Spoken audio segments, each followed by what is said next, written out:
Bienvenidos a 5 minutos en la historia de la iglesia, un podcast de los Ministerios Ligonier con Steve Nichols.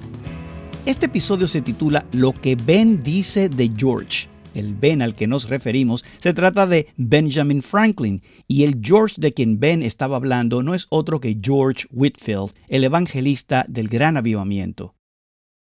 Benjamin Franklin escribió su autobiografía y en ella dedica varias páginas a recordar su amistad con George Whitefield, de quien dice lo siguiente, cito, en 1739 llegó de Inglaterra el reverendo Whitefield, quien ya era bien conocido allí por ser predicador itinerante. Al principio se le permitió predicar en algunas de nuestras iglesias, pero el clero, disgustado con él, pronto le prohibió predicar en sus púlpitos y se vio obligado a predicar en los campos.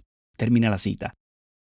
Bueno, eso no era nuevo para Whitefield. Estaba acostumbrado a no ser bienvenido en los púlpitos cuando estaba en Inglaterra. Uno de sus sermones que solía predicar era el casi cristiano. Entraba a las iglesias y decía, ¿saben quién es el casi cristiano? Es uno que está confiado simplemente porque va a la iglesia, uno que confía en el hecho de que tal vez fue bautizado de niño en la iglesia anglicana, pero no es un verdadero cristiano. Son casi cristianos. Así que no debería sorprendernos que después de predicar algunos sermones como estos, ya no volvieran a invitar a Whitefield a predicar. Pero eso no lo detuvo. Se dirigió a los campos al aire libre o incluso, como en el caso de Filadelfia, en las calles de esta ciudad. En su autobiografía, Franklin dice lo siguiente de Whitefield.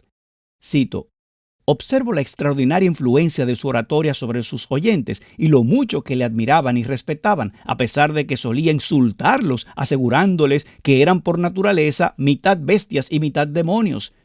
Termina la cita. Y claro, lo que Franklin se refiere aquí es que Whitefield era calvinista y como estaba presentando el evangelio debía decir, como el Dr. Sproul escribe en uno de sus libros, que si somos salvos, la pregunta es ¿de qué somos salvos? Somos salvos de la ira de Dios porque somos pecadores. Ese era el mensaje de Whitefield.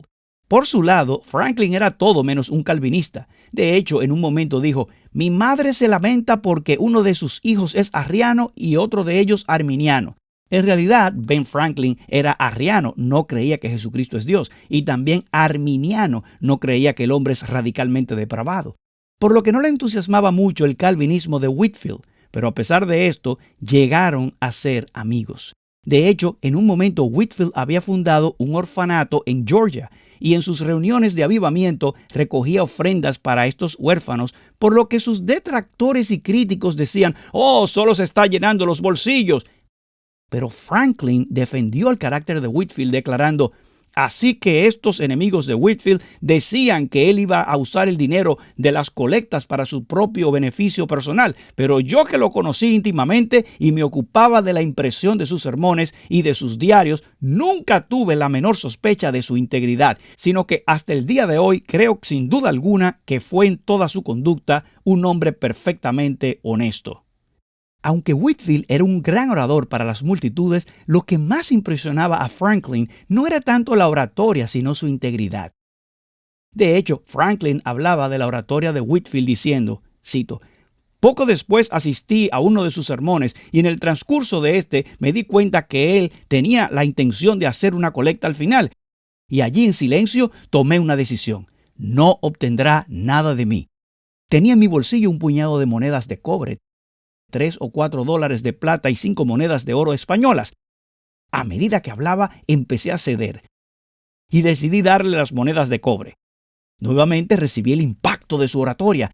Me sentí avergonzado y resuelto a darle la plata. Y concluyó de forma tan admirable que vacié por completo mi bolsillo en el plato de las ofrendas, el cobre, la plata, el oro y todo. Termina la cita. George Whitefield fue un hombre extraordinario y este es el extraordinario testimonio de Benjamin Franklin, y no solo de su poderosa oratoria, sino de su integridad. Soy Steve Nichols, gracias por acompañarnos en 5 minutos en la historia de la iglesia. Para más información o para escuchar otros episodios, por favor visita 5minutosenlahistoriadelaiglessia.com.